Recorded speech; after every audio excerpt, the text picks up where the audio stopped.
What's up, DAW Nation? My name is Wyatt Troy, and I want to welcome you to episode 42.5 of Behind the DAW, where we usually interview music producers, artists, music industry experts, and people of that nature on an emotional, philosophical, and artistic basis. But as you notice, this is a 0.5 episode. So what does that mean? That means that we take the audio from our YouTube series In the DAW, where we invite producers to dissect their songs in real time, and we put it into podcast form so that you can partake of it on the go and get that perfect combination of emotional and technical knowledge. It is important to note that if you want to watch instead of listen to this episode, go ahead and go to Multiplier's YouTube channel and you can see everything there. But if you want to keep listening, then keep listening. A couple of things really quick before we get into the episode today. There are a few links down in the description that I want to tell you about. Number one is for the Patreon. If you want to make sure that we can keep bringing you these episodes forever for free, go ahead and check it out. It starts at $1 a month, and we live stream all of the episodes that we do for In the DAW and Behind the DAW. We allow the patrons to view this live stream, to ask questions, to get to know the artists that are coming on the show. If you're interested in that, that starts at the $5 a month tier, so make sure to go check that out. The second link down in the description is for suggestions. If you want to suggest someone to come on the show, go ahead and click that link. The third link down in the description is for private lessons. If you want private lessons in electronic music production or in social media marketing, check the link down in the description. The fourth link in the description is for you to enter to win a free 20-minute social media marketing consultation. We give out one every single week. Go ahead and check that out. If you win, I will notify you. And then finally, the last link in the description is for the free preset that comes with this episode. Elliot Berger was so kind to create an Ableton rack for a Reese Bass. It is in the song. It sounds like this. If you want that Ableton rack, go ahead and click the link in the description. Okay, so as I mentioned, we are going to interview Elliot Berger today. He is going to break down his song Behind the Glass. It's amazing. It's the song that is playing in the intro right now. Who is Elliot Berger, though? He is a UK-based producer. He has releases on Monstercat, NCS, Mr. Suicide Sheep, Airwave Music TV, and a ton more. What are you going to learn today in this interview? You're going to learn how to make glitchy drum beats. You're going to learn how to sound design a Reese Bass, how to do vocal chops, how to rhythmically use a FabFilter Pro R reverb, and how to get 10,000 of the best orchestral libraries in the world for $20 a month. So if you like this episode, please like, comment, subscribe, repost, follow, whatever is appropriate on the particular platform that you're listening on, like iTunes, Spotify, Google Play, Deezer, YouTube, wherever you're listening, it doesn't matter. It just helps us know that what we are doing is moving in the direction that you need us to, DAW Nation. And I would highly encourage you to check out the last episode of Behind the DAW. That episode was with Kara, legendary EDM singer. She's collaborated with basically everyone in the EDM scene. The knowledge, the information, the wisdom that came from it, I would highly encourage you to check that out. But DAW Nation, this is an episode about Elliot Berger, and so let's get into it. And without further ado, I want to introduce you to Elliot Berger.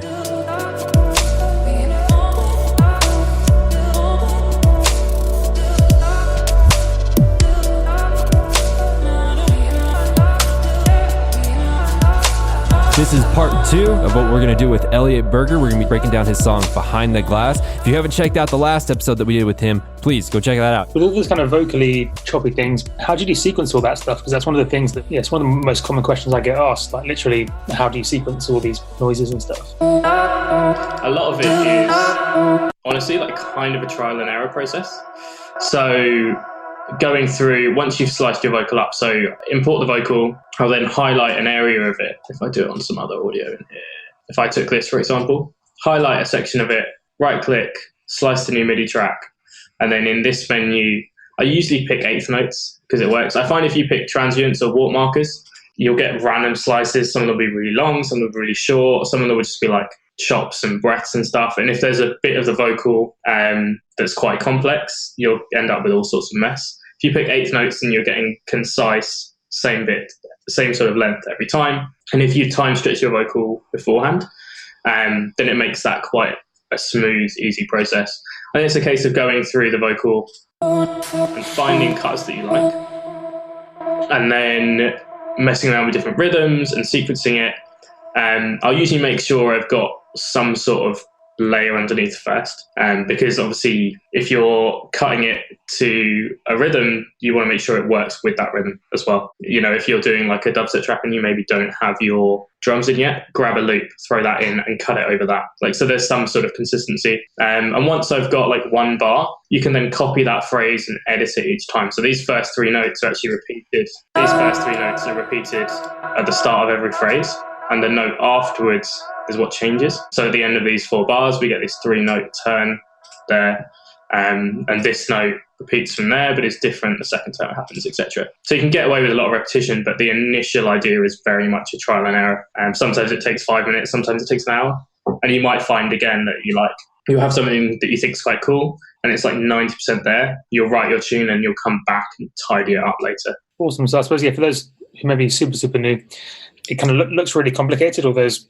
what look like almost seemingly random vocal bits, but it's almost like try a few things, and then once say 1 bar is good, you duplicate it, make a variation, and then almost do the same again. So duplicate that 2 bars and make a variation. So there's a lot going on, but there's actually quite a lot of structure sort of buried away in all this. Exactly. Like any good melody is always simple anyway. If you're doing like a lead synth or anything, you still want it to be a really simple melody. This is no different. As we both said, like it might be a little bit of sort of trying, seeing what sounds good. You still have to make sure that the idea underneath fundamentally is really simple and really straightforward. Walk me through some of your glitchy sound effects that you have going on. That was really intriguing, really sound designy kind of ear candy that I was really liking. Cool. So this is a bit of a process to get to. So what I'll normally do first is do 4 or 8 bars of drums and just sequence something or some sort of textures underneath it. So this is the original drum beat.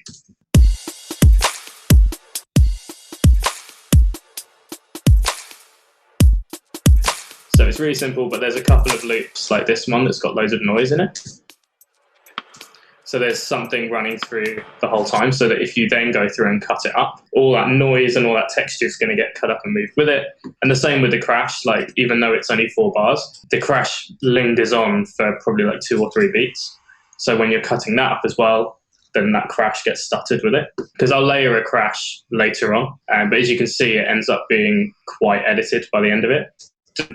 Like various plugins and stuff, but some of the plugins sound like you've used that plugin. So like D-Blue Glitch is one I used to use like years ago, and that sounds, anytime you glitch anything in that, it sounds like you've used that. And I imagine the same with a lot of other stuff, whereas if you're doing it manually, you're the only one who's going to end up with the configuration of drums that you end up with.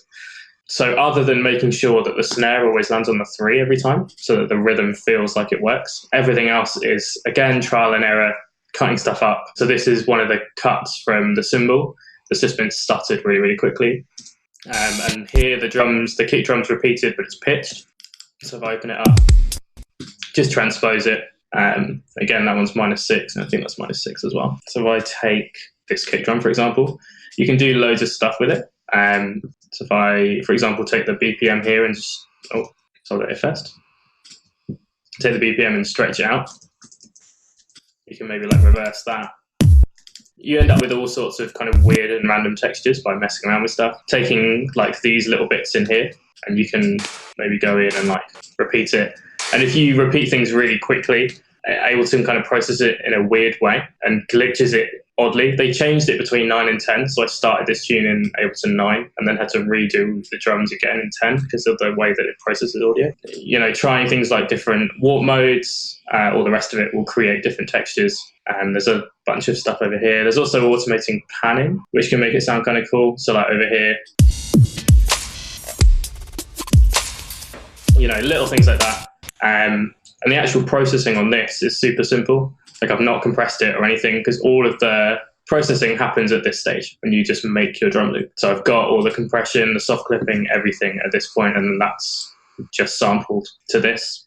Yeah, I mean, the best thing to do, to be honest, if you're trying to do this kind of thing, is just try every possibility. Like try every warp mode, try pitching stuff up like 48 semitones or whatever, pitching stuff down. Try stuff that isn't warped and then pitch that, and that will stretch it out as well, or whatever. Stretch this out. There we go. Stretch that out. And then bounce that again. It will reset everything back to, so then we can maybe pitch it down.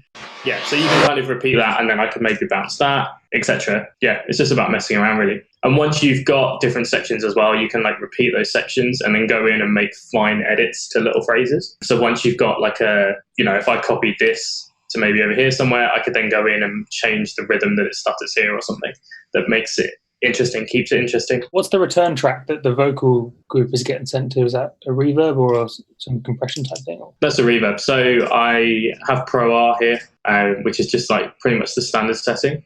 And then I have Pro Q2 afterwards, which takes out any of the low end and some of the top end, quite a lot of the top end actually. And then I send most things to that. There was a bit of time difference between writing Believe and writing this, and the process at which I did reverb kind of changed. I tend to use sends unless I absolutely have to now. It's not even like a CPU thing. I just find that you get a more consistent reverb, and you can obviously EQ it afterwards as well to take out any of the mud and all the rest of it. Yeah, so, and I have 3. I have a main reverb, which I don't use that much anymore, so it's not really a main reverb. A plate reverb, and this delay.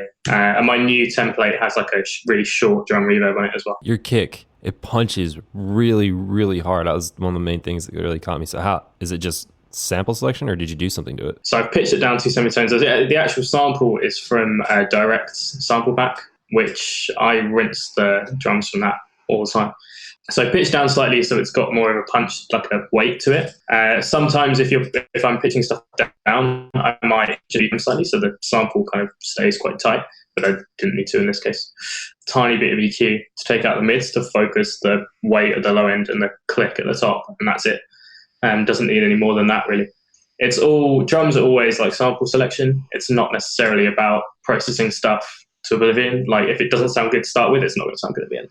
Equally, if it sounds really good to start with, you don't have to do anything with it to get a good product out at the end. Like the way to view drum processing is, whilst yes, you can make a drum sound better with processing, chances are if you're using a good sample pack, then that's already been done. And unless you're like 5, 6, 7, 8, 10 years into sound design, there's a good chance the person who made that kick drum or made that snare has a slightly better ear than you do, kind of how to compress it, how to EQ it and stuff. So it's not like you need to always compress or EQ your drums. Oftentimes you can just drop them straight in and it can work out really good. To build off that slightly, like as you said, samples are compressed anyway, particularly drums. So if you're compressing them further, you're usually just squashing any life out of it at all. Particularly if you're getting like a dubstep or a drum bass or a trap like sample pack. Those genres are really loud, and so the sound designer who did those drums is going to have squashed to make it fit that style. So you don't need to. As you said, like if it sounds good to start with, they've probably got a better ear than you, trust it, go with it, you'll be fine. If say someone who is a regular listener to your music, like what would they be most surprised about this particular project? Like do you do any weird techniques or use any samples that are unexpected? Or? Well, I've done a few kind of things that have sort of followed this glitchy line before. There's the Reese Bass, which was sort of a new one, and also structurally. I had this idea for this intro and I had the first drop and I'd kind of lay out a structure as MIDI tracks at the top so I kind of know where I'm going. And I sent it off to a few mates and was like, I had no idea what to do. And actually Direct again came back and was like, don't have a breakdown. Don't worry about that. Just go intro, have a really long drop that evolves and changes over time and then have an outro. It doesn't have to be like, quite blocked, especially with this kind of stuff. Like people aren't DJing it. It's not for that environment. It's for, listening and enjoying at home or whatever. And so you don't need to think about having this sort of intro, build up, drop, breakdown, build, drop, outro type structure because it doesn't matter for this sort of thing. So yeah, those are the two things, that and this sort of like Reese sound, which I've used quite a few times now, but I think I probably hadn't before this point. So taking like a chill out tune and just adding this like really aggressive sound to it.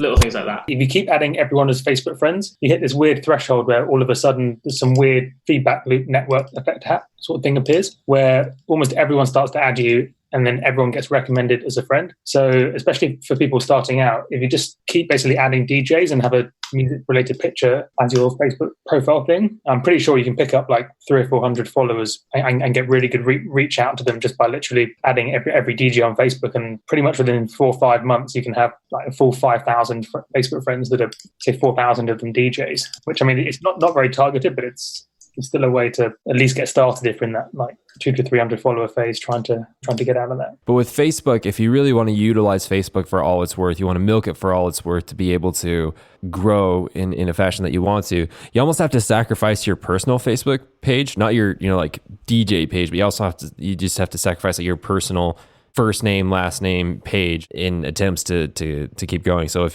you're willing to do that, or if you're just willing to have two different pages, one you're willing to sacrifice and one you just keep for a personal use, that's fine too. But there is so many benefits with utilizing Facebook for the way that he's talking about. The power of being able to connect with people from all over the world that are interested in the same thing is just like, it's like, what? Like, this is a cheat code to be able to do this. That's a really good point, Adam. And I would highly encourage anyone who's doing that, if they do add you, take the time to know who you're adding, message them, get to know them. You can not only get good friends or followers or whatever, but maybe you can find some people to collaborate with, people to, that can help you on your journey, like lifelong friends. That's how I met Daddy, to be honest. Like, that's how I met Brendan, who's come on the show multiple times. That's how I met him. Let's go deeper into that, Reese Bass. That was actually one of my questions I wanted to ask, because that's pretty freaking good. I'm not sure where the original sound came from, whether it was me messing around. It was probably, if I'm honest, like a YouTube video or something from a while back. And it's kind of one of those sounds I've had sitting around and not used, but you sort of throw it in tunes and you develop it and then you scrap it or whatever. It's all in Operator, the whole thing. I use Operator a lot. I don't use FMA just because I find that Operator can do it better, and because it's enables some plugin, it tends to run a little bit smoother. You got a good solid amount of stuff in there. Yeah, as I said, it's one of those sounds that I've sort of built up. Here we go. So this is the actual original, which sounds like massively different. Whenever you're doing any form of FM synthesis, it's one of those things that's quite kind of scary and confusing for people. But something that will instantly make sounds work is if I take this and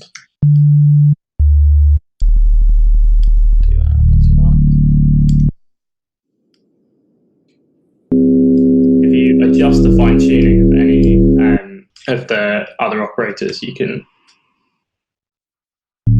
get this kind of like pulsing, oscillating sound.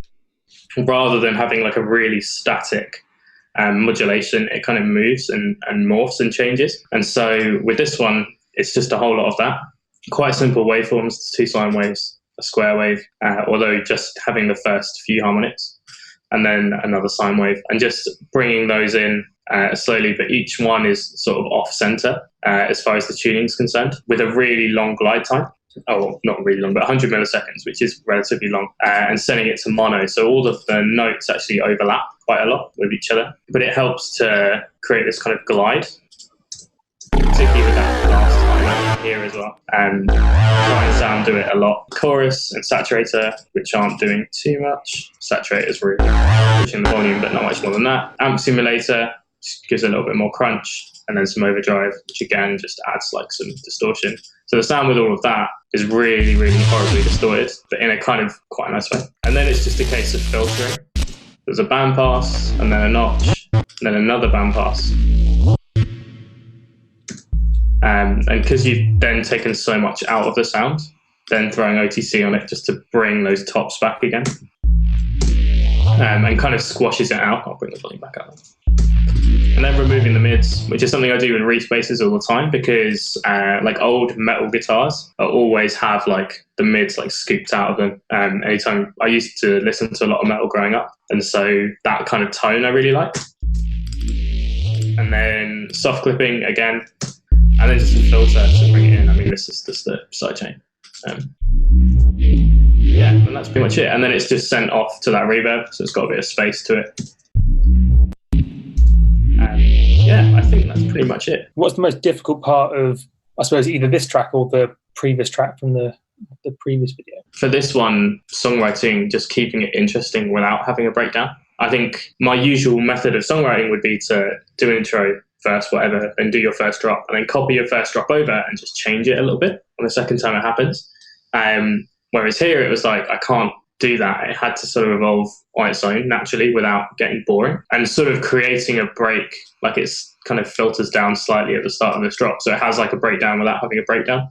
So composing this without having it sound like boring or repetitive or whatever was definitely the hardest thing, I think. If you could go back in time and re-release the song, would there be anything that you'd want to change before you release it again? I don't think so. I'm sort of a fan of like when something's done, it's done, and that's that. And like I think with music, you can always constantly be editing stuff. Like, if I went back, it would probably sound slightly different if I did this again, but ultimately, like I like this piece how it is, and it's come out how it is, and totally. I don't think so. Would you like our feedback on your song? Yeah, go on. Great song. I love the song. Actually, between Believe and this was actually like my more favorite song. It's just a taste thing, just because I like this style of music. I love like the really chill, the really ambient, the little clickety clacky glitchy stuff that you had going on around. I don't know, there's just something about that, something mesmerizing about that to me. And plus you had like the little Reese Bass just come in and make a little entrance here and there, and it was just like so like it was so amazing. There's another song that's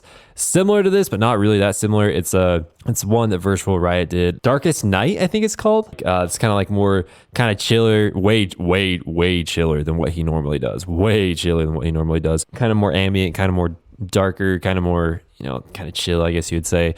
But he teases in his little sound design chops that he has, and it's really, really cool. And so I was really intrigued with this. I actually really, really enjoy this type of music a lot, and I would highly encourage anyone. Most of the time the people that we have on the show kind of have more, I don't want to say aggressive music, but kind of more banger-ish music, which is great. Like that's fine, but I love this type of music. This type of music is like what makes me crave the night, and like being outside when the moon's full and you can see your shadow at night because the moon's so big. Like it's just like I love this kind of music so much, and so I love what you did with that. As far as giving you any feedback to make it better, man, I don't know if I can. Like it was a really good song. And even as you were breaking it down, I didn't see anything technically wrong with it. This is a great song, dude. No, I think so. I mean, being compared to Virtual Riot is something I will definitely take. Yes, I suppose similar to why I don't really have anything negative at all to say about the track. So I suppose going in a different direction, so more of a feature to play around with. So I see you using Pro R, which has become my new favorite reverb. At least from my experience, not too many people know that you can actually sync up the pre-delay time to the grid.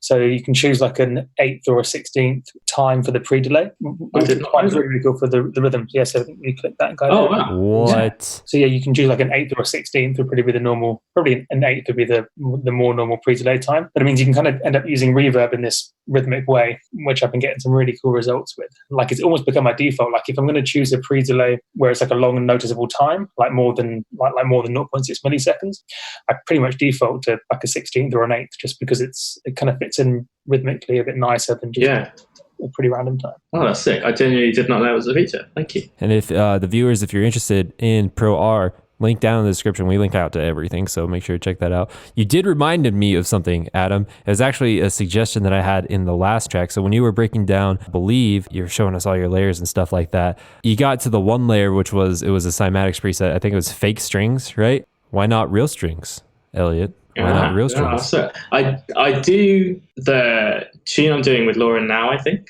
has real strings in it. Yeah, sometimes I do, sometimes I don't. One of the things on that note that works sometimes really well is having brass. So like getting brass in contact and having that follow it because it's really bright. Totally a hack to getting like some of the best organic instruments that anyone can ever have. East West, they sponsored the episode. They do not sponsor this episode. This is just a genuine suggestion. They sponsored the episode that we did with Trivecta, the last episode that we did with him. So they have what's called the Composer Cloud X subscription, which basically, like, East West has been around forever, and they have some of the best things that's ever existed. And even just one plugin or one library, right, is like $700 on sale.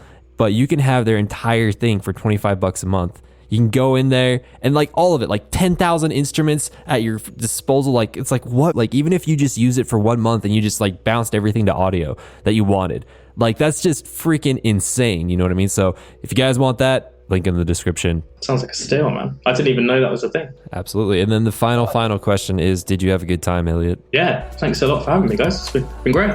Hey, DAW Nation. Hope you enjoyed this episode of Behind the DAW with Elliot Berger breaking down his song Behind the Glass. If you like this episode, please like, comment, subscribe, repost, follow, whatever is appropriate on the particular platform that you're listening on. Of course, like iTunes, Spotify, Google Play, Deezer, YouTube, wherever you're at, it doesn't matter. Also, if you want that Ableton rack of the Reese Bass, again, it sounds like this. go ahead. There is a link in the description. There are also links for the Patreon if you want to join us in the live stream that we do with all the artists from now on. There's links for artist suggestions, for private lessons, to enter to win that free consultation. Also, make sure to check out, as I mentioned before, the last episode of Behind the DAW that we did with Kara. Oh my gosh, that thing was amazing. The knowledge that came from that, the wisdom that came from that, I'd highly encourage you to check that out. And on Friday, so today is Wednesday, but on Friday, there is going to be another Behind the DAW episode coming out, and that one is going to be with Christina Soto. What a perfect follow-up to the Kara episode. Another female singer in the electronic realm is so good. The knowledge, the wisdom. Guys, we're on a roll. 2019, we're on a roll. So make sure to check that out. On Friday, it's going to be coming out at 9 a.m. And DAW Nation, I want you to have a fantastic day, and I'll catch you on the next episode.